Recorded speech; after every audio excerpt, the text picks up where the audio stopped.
A multi-billion-dollar, globally operating biotech agriculture giant takes on a 76-year-old American farmer based in Indiana. Vernon Bowman's entire life is his 65 acres of land, run with machinery he jokingly refers to as junk.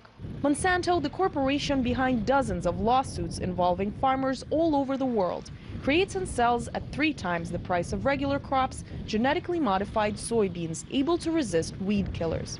The company demands that farmers repurchase these Roundup-ready soybeans for every plant. The seeds cannot be saved and reharvested. Hey, we got a farmer up here that's raising beans that's got Roundup in it, and the judge said he wasn't supposed to. After purchasing the soybeans once, Bowman later bought more at a grain elevator and replanted them to save money later in the season. All my life, myself and other farmers have been able to go to grain elevators and buy grain and plant it.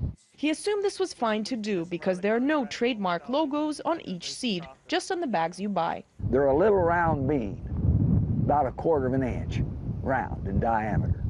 Now, you can't go put a patent number on them, can you? The farmer's main argument is that soybeans self-replicate, while Monsanto and the courts claim he intentionally reharvested the seeds season after season without paying the patent owners. We all knew it'd be 9 to nothing. According to U.S. courts, this farmer wasn't playing by the rules. The Supreme Court ruled unanimously for Monsanto. The issue is simply, did I infringe on their product? And I see no way that I infringed on them. And of course, all crooks feel they're right, right?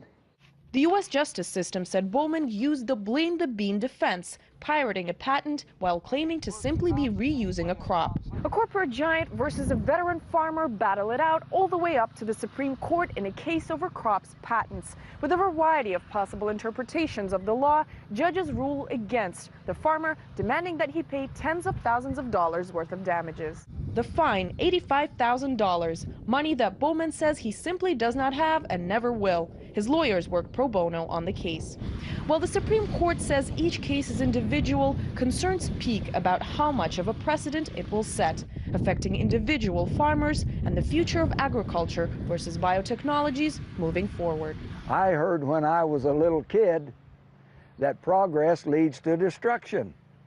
I never paid any attention to it, but I'm beginning to look now. Maybe it does. I don't know. Anastasia Churkina, RT, Sanborn, Indiana.